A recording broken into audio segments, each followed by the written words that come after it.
हरे कृष्णा। ओम ज्ञानतिमिरान्धस्य ज्ञानाञ्जनशलाकया चक्षुरुन्मीलितं येन तस्मै श्रीगुरुवे नमः। श्रीचैतन्यमनोभीष्टं स्थापितं येन भूतले स्वयं रूप कदा मह्यं ददाति स्वपदान्तिकं। जय श्री कृष्ण चैतन्य प्रभु नित्यानंद श्री अद्वैत गदाधर श्रीवासादि गौर भक्तवृंद। हरे कृष्णा कृष्णा कृष्णा हरे हरे, हरे राम राम राम हरे हरे। हरे कृष्णा। बिला माता जी घर पे हम सभी का स्वागत है। थैंक यू माता जी। जैसे हम जानते हैं कल अक्षय तृतीया है और हमारे वैष्णव परंपरा में अक्षय तृतीया के दिन से चंदन यात्रा शुरू होती है 21 दिन तक। हम सोच रहे थे कि कुछ चंदन यात्रा के विषय में हम कुछ चर्चा कर सकते हैं।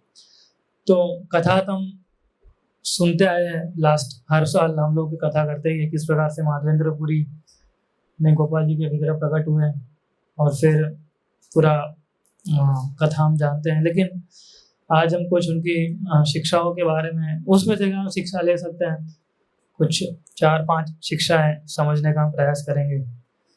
चैतन्य चरितामृत में स्वयं श्री चैतन्य महाप्रभु इस कथा का वर्णन करते हैं। जब चैतन्य महाप्रभु संन्यास लेके वापस जगन्नाथपुरी जा रहे थे तो बीच में रमुना करके जगह आती है जहाँ पर चैतन्य महाप्रभु, नित्यानंद प्रभु और दूसरे अनेक भक्तों को ये कथा बताते हैं। माधवेंद्रपुरी का जीवन, उनका चरित्र, विशेषकर उनका चंदन यात्रा के दिव्य उत्सव से काफी संबंधित है। और हमारे गौड़िया संप्रदाय में माधवेंद्रपुरी कोई साधारण साधु, कोई साधारण संत वो नहीं है। हमारे परंपरा के लिए वो प्रेम भक्ति के एक उदाहरण है, एक एग्जाम्पल है कि प्रेम भक्ति किसको कही जाती है। तो उनके पहले भी भक्ति थी, माधवेंद्रपुरी आए उससे पहले भी, लेकिन तो तीव्र जो विप्रलंब भाव है जो बाद में चैतन्य महाप्रभु ने पूर्ण रूप से प्रकट किया हमें, वो भाव शुरू किया था माधवेंद्रपुरी ने और फिर चैतन्य महाप्रभु ने उसी भाव को आगे प्रकट किया और पहली बार माधवेंद्रपुरी ने इस भाव को प्रकट किया था। ये पूरी जो संपूर्ण जो माधवेंद्रपुरी जो है हमारे परंपरा में, वो हमारी संपूर्ण भक्ति परंपरा की नींव है, फाउंडेशन है जो उन्होंने क्रिएट किया है। आज हम कुछ 5 शिक्षाएं हमसे कोशिश करेंगे समझने का। तो सबसे पहला हमने उनकी जो कथा हम सुनते हैं उसमें सबसे पहले एक चीज आती है, कृष्ण स्वयं अपने भक्तों की सेवा में लगते हैं।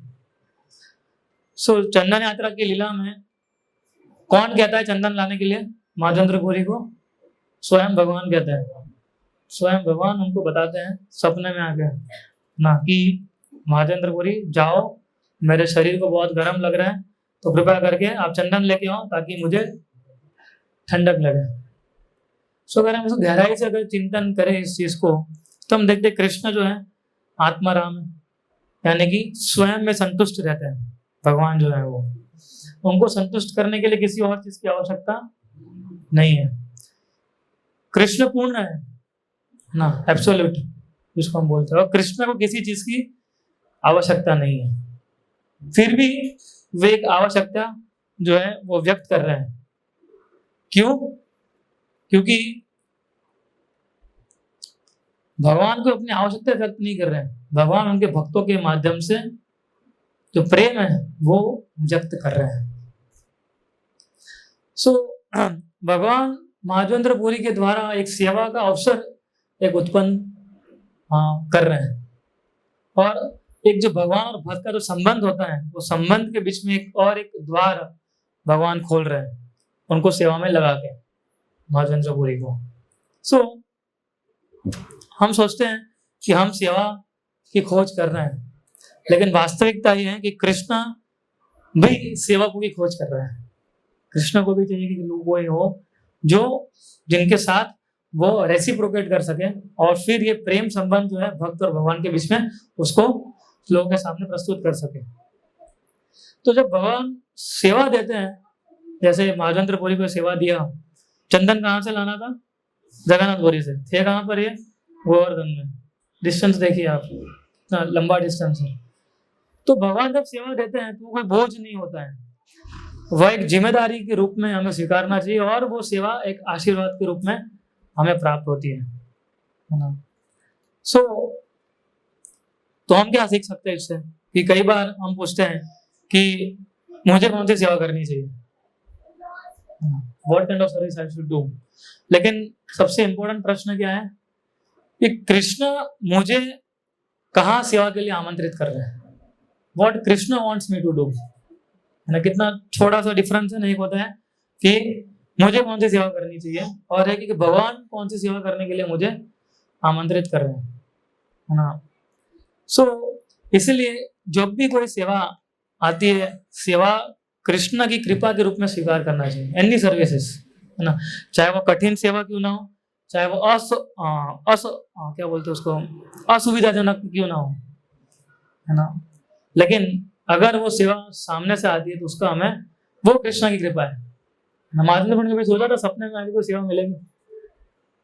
हाँ, तो भगवान तो हमें सपने में आएंगे नहीं, क्योंकि हम ना महाजनपुरी इतना तपस्या की है, ना उनके जैसी हमारे अंदर हृदय में प्रेम भक्ति है। फिर दूसरा है कि महाजनपुरी के पास कोई ऑप्शन था? नहीं था, है ना। तो सेवा को सुविधा के आधार पर हमें पसंद नहीं करना चाहिए। एक चीज हमें सीखते हैं कि मुझे सुविधा होगी तो मैं सेवा करूंगा, असुविधा होगी तो मैं नहीं करूंगा। तो कृष्ण की व्यवस्था के आधार पर स्वीकार करना चाहिए हमें सेवा को। ये कृष्ण ने क्या व्यवस्था बनाई है, उस व्यवस्था के आधार पर जब हम सेवा को चुनेंगे, तो सेवा को हम पसंद करेंगे, तो कृष्ण को ज्यादा हम प्रसन्न कर पाएंगे। और देखिए, सेवा जो है ना अक्सर इस रूप में छिपी होती है ना। सेवा जब आएगी तो समस्या आएगी, जिम्मेदारी आएगी, फिर ऐसी अप्रत्याशित परिस्थितियां क्रिएट हो जाएगी, है ना, कि जहां पर हमें चैलेंजेस ज्यादा फेस करने होंगे हमें। तो कृष्ण के माध्यम से हमें सेवा मिलती है, तो उसमें भाग लेना हमें, उसको भाग लेके उसको स्वीकार करना हमें चूज करना चाहिए, है ना।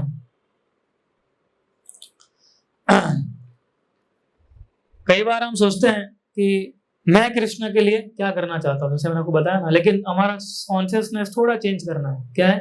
कृष्ण मुझसे क्या करवाना चाहता है, what Krishna wants me to do. और वो कैसे पता चलता है? गुरु के माध्यम से। फिर से कृष्ण तो हमें आगे बताएंगे नहीं, कृष्ण किससे बताते हैं हमें? Through the mercy of Guru. Via channel medium कौन है? प्रभुपाद है, गुरु है। ये हमारे, अगर हम चाहते हैं कि कृष्ण कैसे पसंद किया जाए, तो प्रभुपाद ने क्या उपदेश दिया हमें, वो हमारे गुरु ने हमें क्या उपदेश दिए, उसको फॉलो करिए। वो ही है कृष्ण के आदेश, और कोई आदेश नहीं है भगवान का, है ना। फिर दूसरा है कि हाँ, जब उन्होंने सेवा एक्सेप्ट किया महाजनपुरी ने, सो उन्होंने बिना व्यक्तिगत विचार के सेवा एक्सेप्ट किया, है ना। देखिए, महाजनपुरी अपनी यात्रा शुरू कर रहे थे, तो क्या उनके पास कोई योजना थी? नहीं थी। कोई सुरक्षा थी? नहीं थी। कोई आराम था? नहीं था। सफल हो पाएंगे कि नहीं हो पाएंगे वो था? नहीं था, कुछ भी नहीं था। लेकिन भीतर उन्हें कोई संकोच भी नहीं था। आप सोचिए, हम जब कैंप ऑर्गेनाइज करते हैं तो कितना शुरू से पहले ऑर्गेनाइज करते हैं ना, क्या खाएंगे, कहाँ रहेंगे, कहाँ ट्रैवल करेंगे, झरनी प्रसाद कैसे अरेंज करेंगे। महाजनपुरी को कुछ नहीं पता था, कौन सा झरनी प्रसाद, कहाँ वेट करना है, कौन से गेस्ट हाउस में रुकना है, कुछ भी नहीं। हाँ, नथिंग। टिकट कंफर्म हुई नहीं हुई, है ना, कुछ भी उनको नहीं पता था। बस भगवान ने आदेश दिया, सेकंड डे दूसरे दिन वो चल पड़े, है ना। और डिस्टेंस भी लंबा चौड़ा नहीं था, कोई छोटा मोटा डिस्टेंस नहीं था, कितना लंबा डिस्टेंस था। क्योंकि उनकी चेतना ये नहीं थी कि मेरा क्या होगा, है ना। अगर इतना बड़ा मुझे आदेश दे दिया है, अब मैं कैसे जाऊंगा, कौन ध्यान रखेगा, कुछ हो गया रास्ते में तो कौन संभालेगा, ऐसा नहीं सोच रहे थे। उनका चिंतन, उनकी चेतना क्या थी कि मैं कृष्ण को कैसे प्रसन्न करूं, क्या कृष्ण को क्या प्रसन्न करेगा, मैं ऐसा क्या चीज करूं जिससे भगवान प्रसन्न होए। उन्होंने एक बार भी ये नहीं सोचा कि ये बहुत कठिन है, क्यों मैं और कोई क्यों नहीं, है ना, कोई सेकंड थॉट नहीं था उनके विचार में। इसलिए भौतिक चेतना और आध्यात्मिक चेतना में ही अंतर है। भौतिक चेतना में कैसा होता है, हम क्या सोचते हैं, व्हाट अबाउट मी, मेरा क्या होगा। आध्यात्मिक चेतना क्या होती है, व्हाट अबाउट कृष्णा। भौतिक चेतना क्या होती है, सुविधा के केंद्रित होती है ना, कंफर्ट जोन में। और आध्यात्मिक चेतना क्या होती है, सेवा केंद्रित होती है ना, कौन सी सेवा है उससे। भौतिक चेतना में क्या होता है, परिणाम केंद्रित होती है कि परिणाम क्या आएगा। कृष्ण चेतना क्या है, आध्यात्मिक चेतना क्या है, कि कृष्ण प्रसन्न हो रहे कि नहीं हो रहे, वो हमारा एंड रिजल्ट है।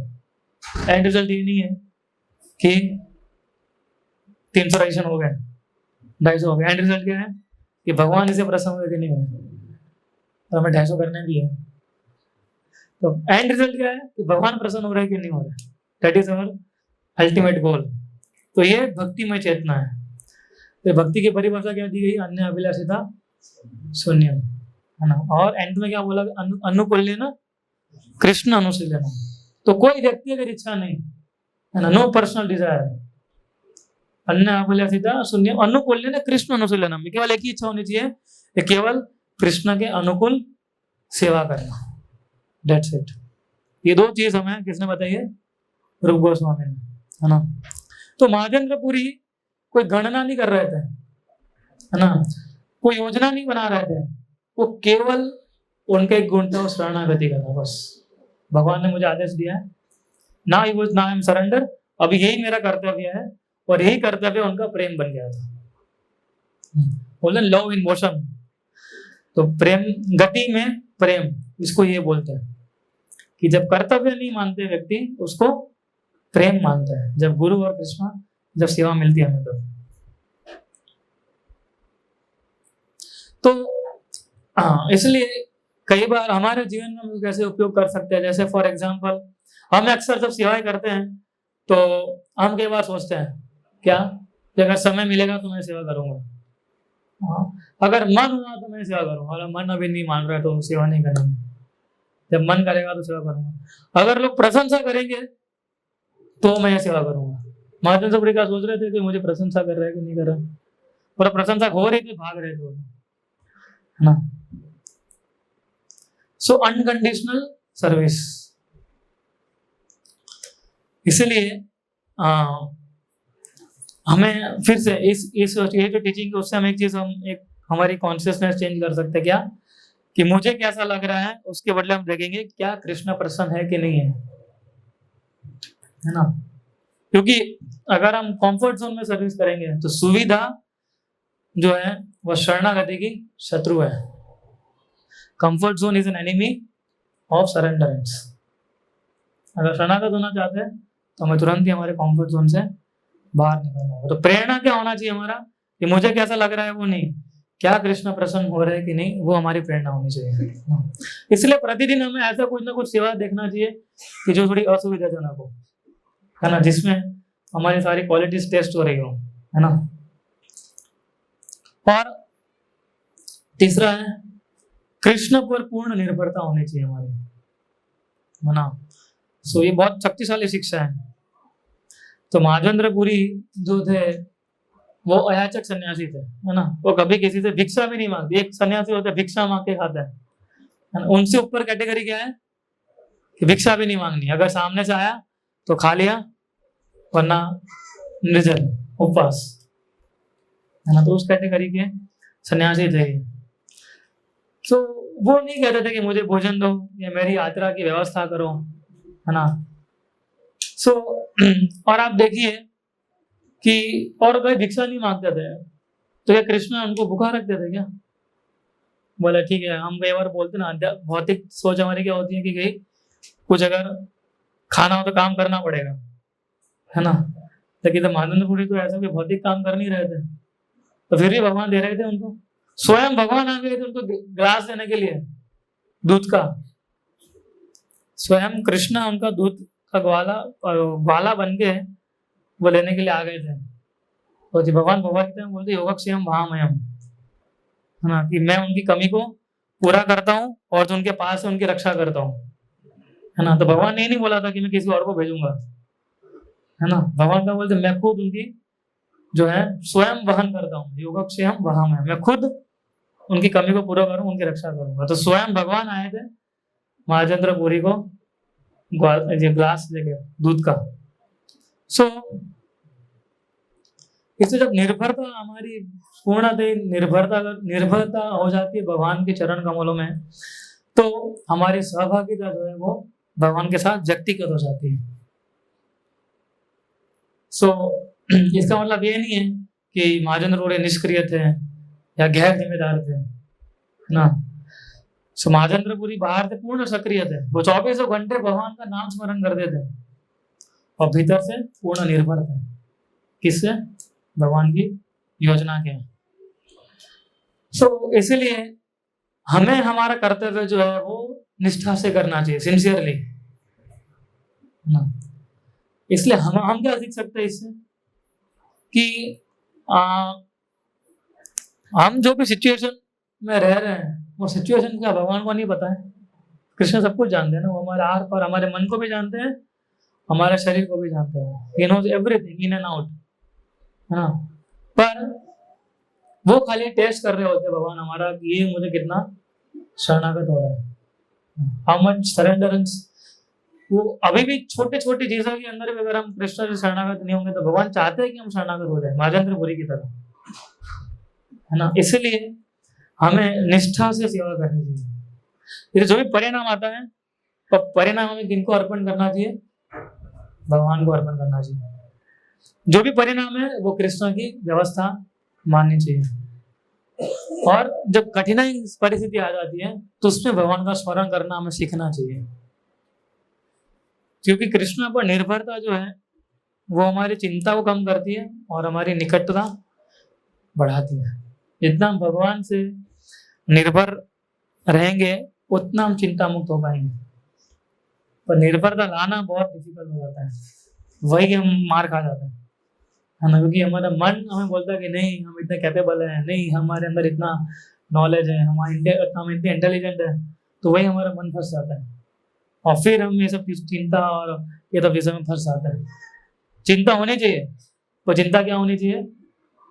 जो प्रभुपाद को होती थी कि कैसे इन बद्ध जीवों का उद्धार किया जाए, वैसे चिंता होनी चाहिए ना। कैसे मैं इन जीवों को कृष्ण भक्ति दूं, कैसे प्लान्स बनाऊं, कैसे करूं जिससे ये सारे जीवों का उद्धार हो सके, ये चिंता करना प्रयास भी है। तो उससे निकटता बढ़ती है हमारी। चौथा है कि प्रतिष्ठा का त्याग करना। आप देखिए जब गोपाल जी के विग्रह प्राप्त हो गए, जब उनको सपने में आए हैं गोपाल जी महाचंद्रपुरी के, तो सब उन्होंने इंस्टॉल किया डीटी को, तो काफी सारी भीड़ बढ़ती गई, पूजा बढ़ती गई, महाचंद्रपुरी के लोग प्रशंसा करने लगे, है ना, कैसे भगवान के सपने में आ गए और कैसे भगवान ने सपने में आके इनको बताया और आज गोपाल जी का विग्रह प्रकट हो गया।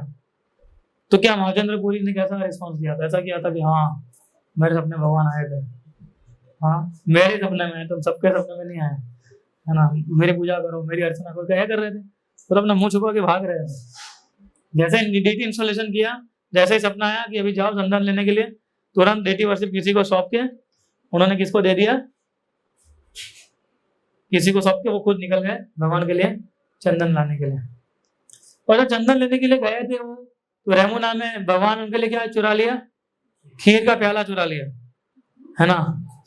और पुजारी ढूंढ रहे थे कि कौन है ये भाग्यशाली जिनके लिए भगवान ने खीर चुरा लिया है, कौन है महाचंद्र।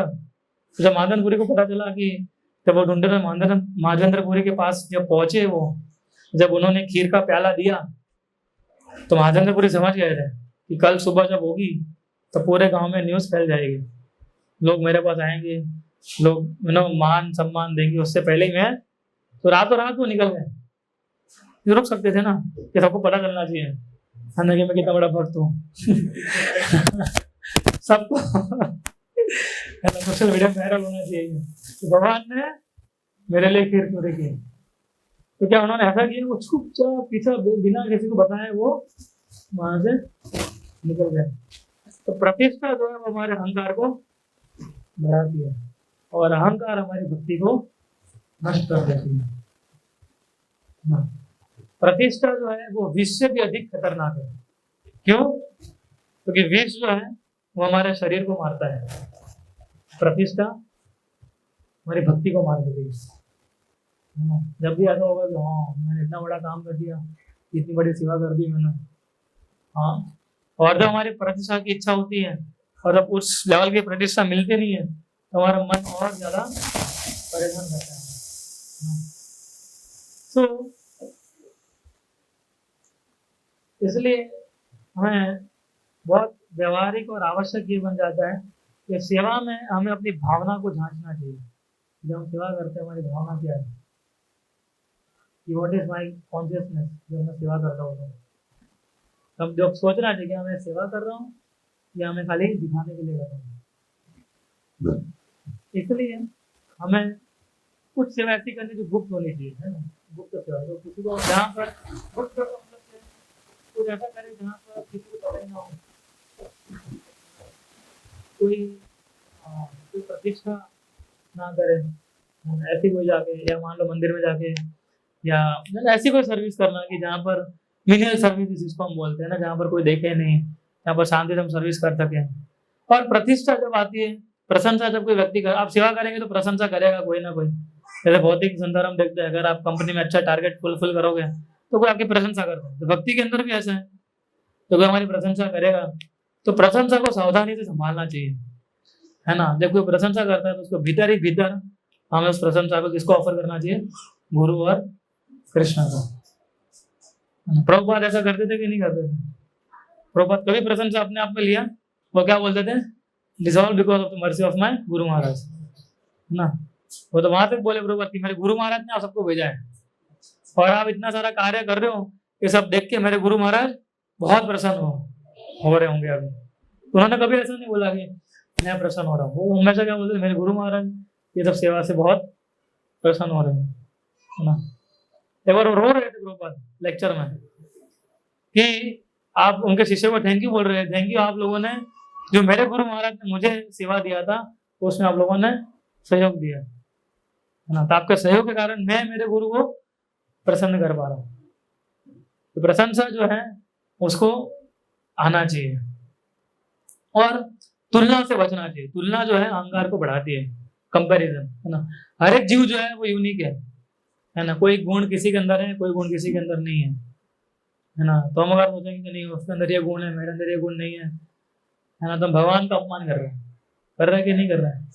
तो भगवान ने आपको भी कुछ गुण दिए हैं, उस गुण को विकसित करना चाहिए हमें, है ना। तो हाँ,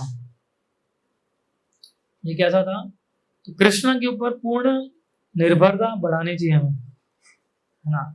और जिस प्रकार से महाजेंद्रपुरी कर रहे थे, और अंत में क्या है, कृष्णा भाव को स्वीकार करते हैं। यानी कि जब चंदन लेके आए थे महाजेंद्रपुरी, तो चंदन भगवान तीसरे सपने में आया, भगवान थर्ड टाइम। भगवान ने क्या बताया, रेमुना जब पहुंचे वो भगवान ने बताया कि चंदन जो है आप क्या करिए, इधर ही लगा दीजिए, गोपीनाथ जी के जो विग्रह है उनको ही लगा दीजिए ना। अगर आप गोपीनाथ को चंदन लगाओगे तो मुझे लगाने के समान है ना। गोपाल जी में और गोपीनाथ जी में कोई अंतर नहीं है, तो भगवान सभी रूप में एक है ना। सो ये अत्यंत इम्पोर्टेंट है कि भगवान ने ये नहीं देखा कि गोपाल जी का विग्रह तो नहीं, आप चंदन लेके काम करो, वहां तो आना ही पड़ेगा इतना सब लेके। और वो तैयार थे महाचंद्रपुरी, तो सब अरेंजमेंट करके ही निकले थे, है ना सारा। तो फिर ही भगवान ने प्लान चेंज कर दिया, है ना, ऑटोमेटिक, है ना, इंस्टेंटली प्लान चेंज कर दिया भगवान ने कि अब एक काम करो, वहां लेके मत, इधर ही दे दो, है ना। तो महाचंद्रपुरी ने ऐसा किया, तो थोड़ी चलेगा, प्लान चेंज थोड़ी कर सकते हो आप। एक तो इतना इतना दूर भेजा लेने के लिए और आप मुझे अभी इधर ही बोल रहे हो देने के लिए। ये ऐसा सोच सकते थे कि भाई ठीक है, हाँ चलो इधर ही दे देना है, हाँ वहां लोग बोले खाली हाथ आ गई है, देखो है ना। ज्यादा कुछ नहीं सोचे, मतलब भगवान बोले सपने में ठीक है इधर, ओके इधर दे दिया, है ना। तो गोपीनाथ जी विग्रह को सारा चंदन जो था वो दे दिया, ऐसा कुछ।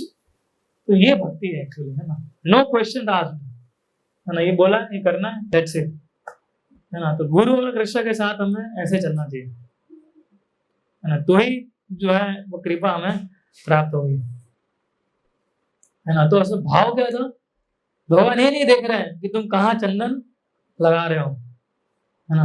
भगवान ये देख रहे हैं तुम किस प्रेम से ये चंदन जो मुझे मेरे लगाने का, जो चंदन लेने का जो प्रेम है वो भगवान देख रहे हैं, है ना। तो ये अत्यंत इम्पोर्टेंट है ये कि तो हमें भावना के ऊपर ध्यान देना चाहिए, हमारी चेतना उसके ऊपर, मात्रा के ऊपर नहीं, है ना, क्वांटिटी नहीं क्वालिटी, है ना।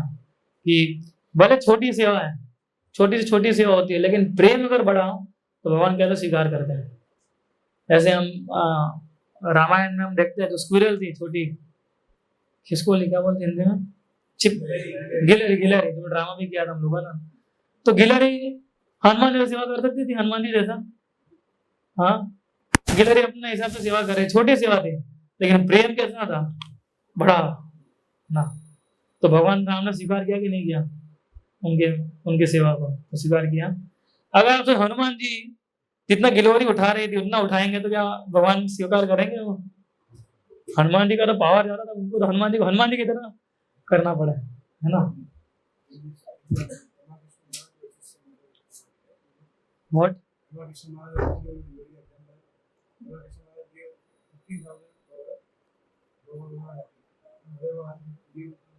हाँ ऐसा कुछ, यस यस यस।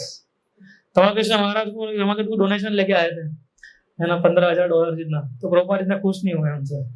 तमा कृष्ण तो 15,000 नहीं, वो 15 लाख लेके आ सकता है ना। और दूसरे कोई डिवोटी 300-400 कुछ लेके आए थे, तो प्रभुपाद उनसे भी खुश हो गए, है ना। तो एक्सपेक्टेशन बढ़ जाती है। तमा कृष्ण प्रभुपाद जानते तमा कृष्ण की कैपेसिटी है ना।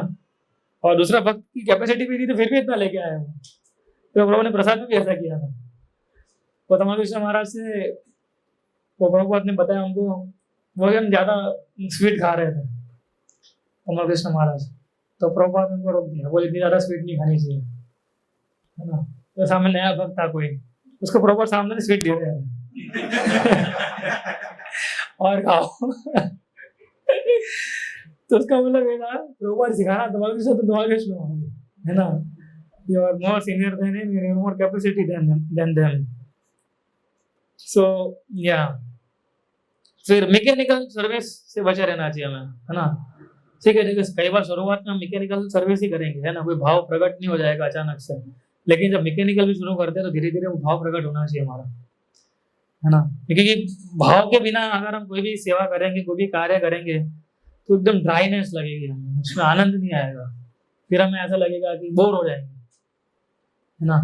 मैसेज देख के बोर हो जाएंगे, कौन करेगा डिवोटी कोई की सेवा करना है, वो कौन करे, बोर हो जाएंगे हम। तो ड्राइनेस जब आ जाती है ना सेवा के अंदर, भक्ति के अंदर, तो वो बहुत नुकसान करती है, ना। फिर सजगता के साथ सेवा करना चाहिए, एकदम फुल कॉन्शियस के साथ, है ना। मतलब इसका मतलब ये है कि सेवा जब कर रहे हो तो मन की भी उपस्थिति होनी चाहिए, है ना। ऐसा नहीं मन की और हो, हम सेवा की और कर रहे हैं, है ना। क्योंकि भगवान भी देख रहे हैं ना, भगवान हृदय के अंदर बैठे, भगवान सोच रहे हैं कि ये इतना अच्छा अपॉर्चुनिटी दिया है मैंने इसको, और इसका मन कहाँ भटक रहा है, और ये सेवा में मन ही नहीं लग रहा है इसका। भगवान से ये प्रार्थना करनी चाहिए हमें कि Krishna you have given me so much nice opportunity to serve you, लेकिन मेरा मन ऐसा भटकता रहता है, तो क्या मेरे मन को आपकी सेवा में लगाइए। और कृष्ण हमारे हृदय को देखते हैं, है ना, बाहरी पूर्णता को नहीं देखते हैं। बाहरी हम कितना कर रहे हो भगवान नहीं देखते, भगवान हमारे भाव को देखते हैं। इनिशियली भगवान देखते हैं कितना कर रहा है ना, कितना मेहनत कर रहा है, लेकिन आगे जब चले जाएंगे आप भक्ति में आगे बढ़ते जाएंगे, 4 साल 6 साल 8 साल, फिर भगवान आपका भाव देखना शुरू करते हैं, क्योंकि भाव से सेवा करता है। तो कृष्ण सेवा से नहीं मापते, अपनी भावनाओं से मापते हैं, है ना। तो अगर हम इन 5 शिक्षाओं को जोड़े तो कृष्ण सेवा के देते हैं। सेवा कौन देता है? कृष्ण देते हैं, है ना। भक्त सेवा को बिना संकोच से स्वीकार करते हैं, है ना। भक्त बिना स्वार्थ के सेवा करते हैं, कोई स्वार्थ नहीं होता है उनका सेवा करने के पीछे। भक्त पूर्ण निर्भरता रह के वो सेवा करते हैं, प्रतिष्ठा से बचते हैं, और अंत में जब ये सब चीज हो जाएगी तो फिर हम प्रेम से सेवा करेंगे, है ना। देखिए महाचंद्रपुरी महान बनने की कोशिश नहीं कर रहे थे, है ना, कि महान बन जाऊं, है ना, मेरे इतने सारे लोग जो है मेरे लेक्चर सुनने आए, इतने सारे लोग जो है मैं जब वो कथा करूं तो इतनी पब्लिक बैठनी चाहिए, ऐसा कोई उनका भाव नहीं था महान महान बनने का, है ना। ना दिखावा कर रहे थे, ना ही वो नियंत्रण कर रहे थे, neither he was doing any controllership mentality. वो केवल कृष्णा से प्रेम करते थे, सेवा करना चाहते थे, और वो पूर्ण शरणागत थे भगवान, बस। और ऐसे भक्तों के साथ कृष्णा वश में आ जाते हैं, ना, कृष्ण इनके नियंत्रण में रहना चाहते हैं, ऐसे भक्तों को, महाचंद्रपुरी जैसे भक्तों के वश में आ जाते हैं भगवान, है ना। सो जो चंदन यात्रा जो है केवल भगवान के शरीर को ठंडा करने के लिए, चंदन जो यात्रा है ये न केवल उसके लिए नहीं है, ये एक भक्त के जलते हुए प्रेम की अभिव्यक्ति है ना। जो भक्त जो था उनका जो प्रेम था, मैंने बर्निंग फायर था प्रेम का महाचंद्रपुरी का, वो ये फेस्टिवल है पूरा, है ना। सो जब ऐसा प्रेम हृदय में आ जाएगा तो भगवान स्वयं चलते हैं, भगवान स्वयं बोलते हैं, भगवान स्वयं व्यवस्था भी करके देते हैं, और भगवान प्रत्युत्तर भी देते हैं, जब हम ऐसा हृदय में प्रेम होगा हमारा तो। सो ये चंदन का उत्सव नहीं है जो हम कल से मनाएंगे, वो एक प्रेम, समर्पण और एक भक्त का भगवान के साथ जो दिव्य संबंध है उसका उत्सव है। तो इसीलिए हमें महाचंद्रपुरी से प्रार्थना करनी चाहिए कल, है ना, कि आपकी जो भाव था भगवान की सेवा के प्रति उसका एक बिंदु मेरे अंदर आ जाए। चाहिए कि नहीं चाहिए हमें ऐसा, है ना। हम कथा अगर आप सुनोगे, जो केतन हम बताते हैं पूरी कथा को, है ना, हम लास्ट ईयर भी हमने कही थी, तो it is so enchanting to our heart, है ना, कैसे भगवान और भगवान उनके भक्तों के बीच में जो संबंध है वो संबंध हमें पता चलता है। तो ये विज्ञान है एक प्रकार से, है ना। इसको हमें इस भाव से नहीं देखना चाहिए कि ठीक है महाचंद्रपुरी के साथ, महाचंद्रपुरी इतने बड़े भक्त है, मैं कहाँ इतना बड़ा भक्त हूँ, हाँ ठीक है जो मैं कर रहा हूँ वो करता रहूंगा, है ना। लेकिन हम we should aspire for this kind of service, for this kind of love. Aspire करेंगे तो हमें कुछ मिलेगा। अगर हम ये सोच के बैठ जाएंगे नहीं सब तो बहुत सब महान भक्त हैं, महाचंद्रपुरी महान भक्त हैं, ईश्वरपुरी महान भक्त हैं, गदाधर पंडित, गौर किशोरदास बाबा महाराज महान भक्त, मैं तो एकदम तुच्छ हूँ, तुच्छ है हम, पहले समझना चाहिए और अब प्रयास करना चाहिए कि हम ये भाव को प्रकट कर सकें। और ये भाव कैसे प्रकट होंगे? सिंपल है, जब हम गुरु और कृष्ण की का जो आदेश है उसको हम पालन करेंगे तो, है ना। बिना उससे हम कभी समझ नहीं पाओगे भगवान को। केवल हम समझते कि भगवान को हम पुस्तक पढ़ने से, भगवद गीता भागवत सब पढ़ने से हम समझ पाएंगे, लेकिन भगवान गीता के अंदर क्या बोलता है? विधि प्रणिपाते ना हरि प्रश्न से just surrender to my devotee, है ना। ये भगवान ने हमें उपदेश दिया है और ये उपदेश को हमें फॉलो करना है, ठीक है। So we end here. तो किसी को कुछ प्रश्न पूछना है तो इसमें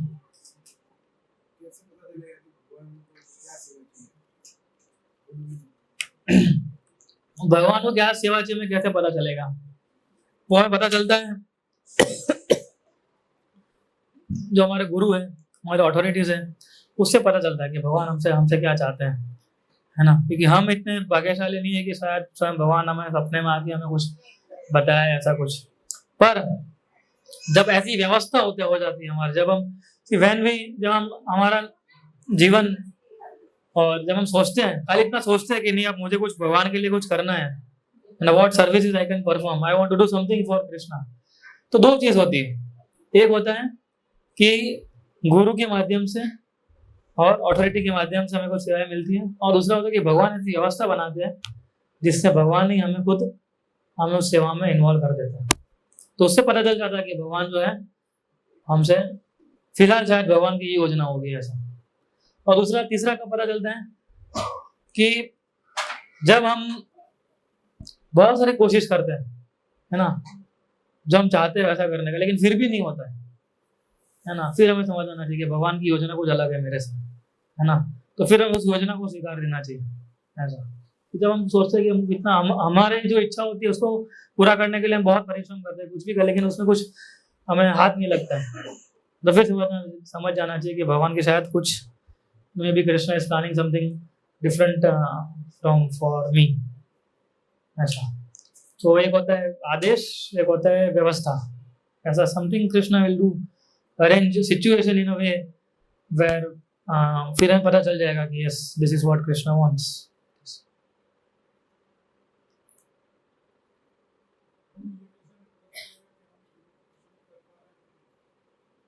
गुरु ही बता पाएंगे आपको। यस, एक्चुअली देखिए हम गुरु को प्रसन्न कर पा रहे हैं कि नहीं कर पा रहे हो कैसे पता चलेगा?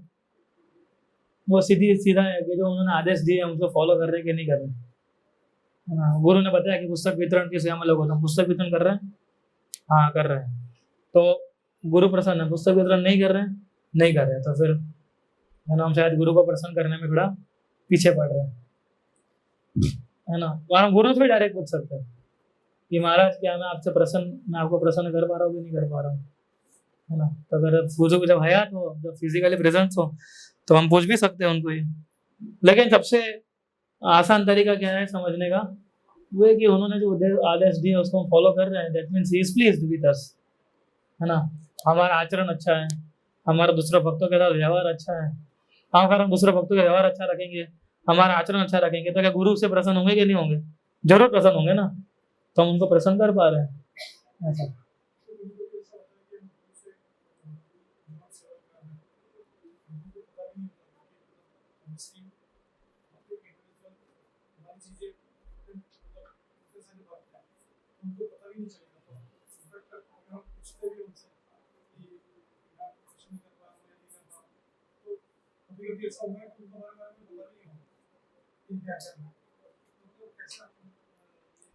नहीं, एक्चुअली गुरु को सब पता है आप क्या कर रहे हैं, है ना। हमें ऐसा लग रहा है कि गुरु को नहीं मालूम है, तो गुरु को सब पता है ना।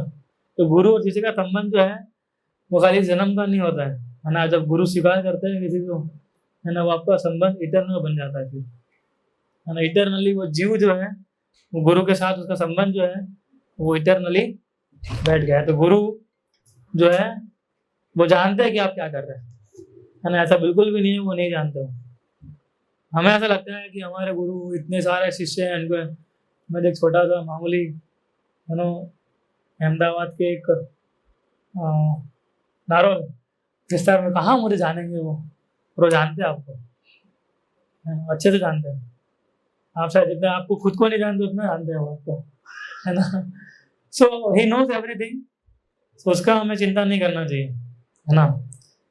लेकिन बेस प्रिंसिपल क्या है, सिद्धांत, कि उन्होंने जो देखो गुरु के आदेश हमें कैसे पता चलता है, उनके लेक्चर सुनने से। हम अगर लेक्चर सुन रहे हैं ना उनसे, है ना, अगर हम निष्ठा पूर्वक एवरी, जैसे वीक में हम कम से कम, मैं बताया था पहले कि वीक में कम से कम हमें 2 से 3 बार हमारे गुरु के लेक्चर सुनने चाहिए, कम से कम ही, और प्रभुपाद के 2 लेक्चर सुनने चाहिए, है ना। तो अगर हम उनके श्रवण करते रहेंगे ना, तो हमारा ऑटोमेटिक उनके साथ संबंध जो है वो स्थापित हो जाएगा। और फिर जो संबंध स्थापित हो जाता है तो गुरु ऑटोमेटिकली जानते हैं हमें। तो जब भी आप मिलेंगे, कल आप मिलेंगे तो बताएंगे भी तो सही उनको, है ना। जब फर्स्ट टाइम मिलेंगे, सेकंड टाइम मिलेंगे, थर्ड टाइम मिलेंगे, तो फिर वो जान जाते हैं।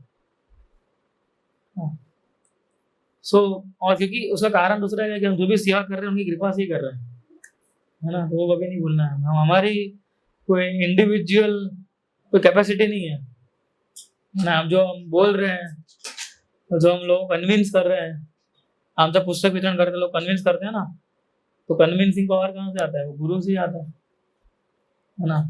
प्रभुपाद की पूरी परंपरा हमारे पीछे लगी होती है, तो हम प्रचार कार्य में लगते हैं, तो कन्विंसिंग पावर कहाँ से आता है? हमारे अंदर इतना पावर नहीं, हम खुद भी कन्विंस नहीं है शायद, है ना। हम भी अभी टटोल रहे हैं हमारे भौतिक जीवन को ना, पर वो पावर पूरी परंपरा दे रही होती है, फिर वो पुश जाता है आगे। तो उसका मतलब, उसका इसी का मतलब क्या है कि संबंध बना हुआ है हमारा उनके साथ, ठीक है ना। तो add anything in this question?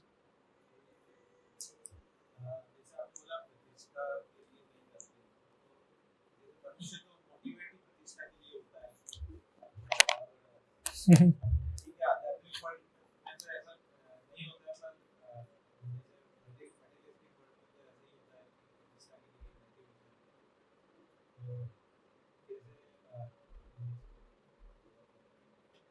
वही है, मतलब यही डिफरेंस है। हाँ, इनका प्रश्न है कि प्रतिष्ठा जो है भौतिक जीवन में क्या होता है, प्रतिष्ठा ही मोटिवेशन होता है ना। अगर प्रतिष्ठा अगर मिलेगी तो ये हमें काम करने की उत्सुकता बढ़ती है।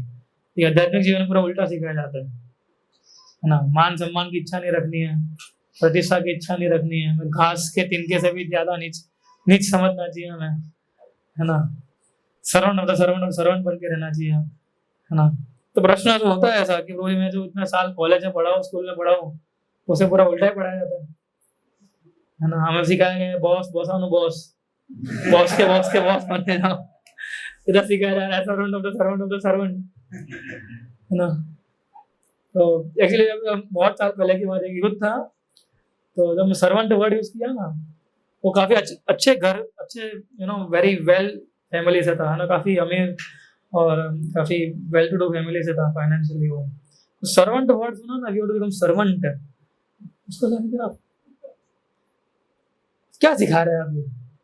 सर्वेंट तो बोले घर पे जो नौकर होते हैं वो बनना है हमें, क्या हमें बोला वही बनना है हमें, भगवान के लिए बनना है प्रभु में, ऐसा, है ना। तो लेकिन भक्ति के अंदर हमारा मोटिवेशन क्या होना चाहिए फिर, है ना। अगर बाहर के जीवन में प्रतिष्ठा अगर मोटिवेशन है, तो भक्ति के अंदर हमारा क्या मोटिवेशन है, what is the motivation in. तो भक्ति के लिए मोटिवेशन हमारा यही है, सेवा भावना, सेवक की भावना, है ना।